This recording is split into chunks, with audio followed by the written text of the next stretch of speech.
इमरान तो शुरू से पिट्ठू जो रहा है ना, वो अमेरिका का रहा है और इसराइल का रहा है, बिल्कुल क्योंकि इसके कनेक्शन है उन दोनों के साथ। और ये बनाता रहा, ये खुद एक्चुअली चाहता यही था कि मेरे बड़े बड़े मुल्कों से, बड़े बड़े लोगों से, अमीर लोगों से, इन्फ्लुएंशियल लोगों से ताल्लुकात हों। उल्टा मेरे से, मतलब मैं चाहता था कि मेरे आम लोगों से ताल्लुकात हों और मैं इनके सामने खड़ा होता था कि ये कौन लोग हैं, इनकी ऐसी तैसी दुनिया के अंदर मुसीबत डाली हुई है इन लोगों ने, और ये उल्टा उल्टा कर रहा है। ये उनके साथ ताल्लुकात बना के अपनी सियासत कर रहा है। और आखिरी बात मैं ये करना चाहता हूँ, एक्सपैट्रिएट पाकिस्तानी जो है ना, इनका एक अजीबोगरीब रोल हुआ है।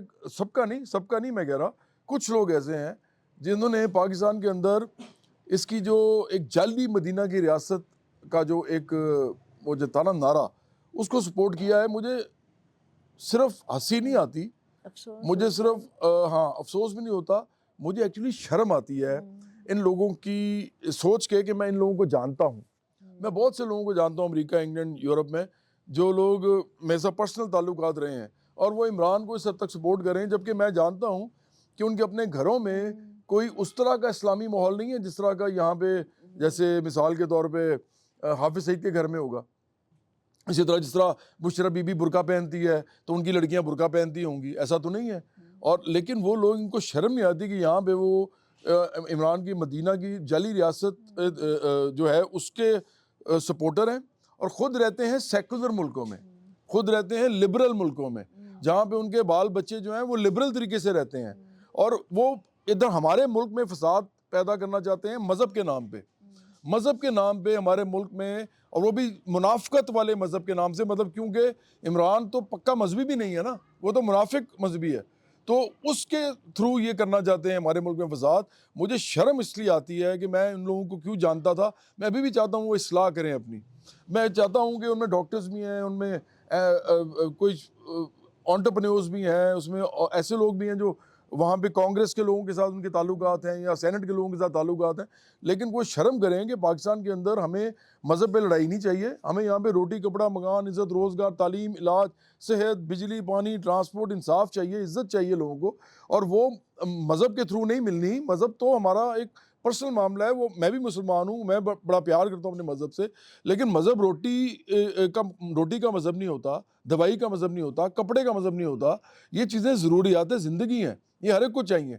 तो आप इस मुल्क के अंदर बजाय कि ये वाली वैल्यूज़ जो है उनको सपोर्ट करते हैं कि आम लोगों के लिए जो होना चाहिए, आप वहाँ सेकुलर मुल्कों में बैठ के मुनाफिकाना तरीके से और बहुत ही दोगले तरीके से पाकिस्तान में एक मदीना की रियासत को सपोर्ट कर रहे हैं और यहाँ पे मजहबियत पैदा कर रहे हैं, जिसकी वजह से मुझे लगता है इनको पता होना चाहिए कि हो सकता है कि हमारी जो निचली टियर्स हैं सोसाइटी की, working class, lower middle class, जिनको हम कहते हैं कि वो रेवोल्यूशनरी होते हैं अंदर से और उनको बताना पड़ता है कि तुम रेवोल्यूशनरी हो, तुम बाहर निकलो अपने राइट्स के लिए। ये इनको ख्याल करना चाहिए कि ये ना हो कि वो लोग मजहबियत के अंदर डूब जाएं। मजहबियत, मज़हब नहीं, मज़हब बड़ी खूबसूरत चीज़ है। मजहबियत ये होती है कि आप हर चीज़ का जो हल है वो कहें कि वो यही है कि आप इस मज़हब को नाफिज कर दें उस तरीके से जिस तरह हम चाहते हैं। तो अगर ये हो गया ना, तो इस मुल्क के अंदर लड़ाई होगी मज़हब के ऊपर, ये सड़कों में लड़ाई होगी या खून बहेगा। और इस नाम के ऊपर, इतने खूबसूरत चीज़ों के नाम पे अगर लोग लड़ेंगे तो उसका सबसे बड़ा जिम्मेदार तो इमरान होगा, क्योंकि इसने मेन स्ट्रीम किया है मज़हब को। इसने मज़हब को मेन स्ट्रीम किया है इस मुल्क के अंदर, जो छोटी मजहबी जमातें नहीं कर सकती।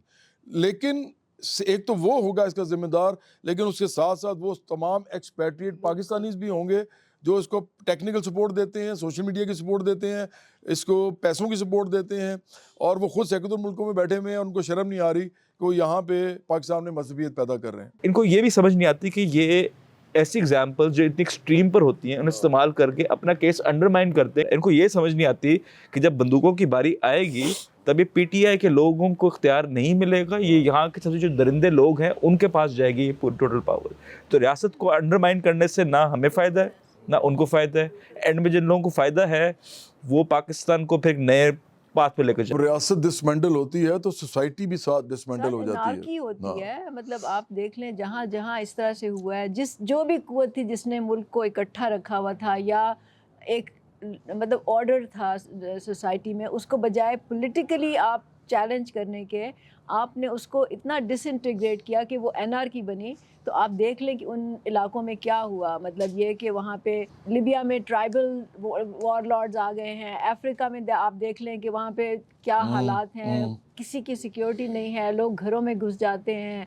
फिर ये कि वहाँ पे ये चाइल्ड सोल्जर्स का एक बहुत ही खौफनाक, मैं समझती हूँ कि एक अंसर है।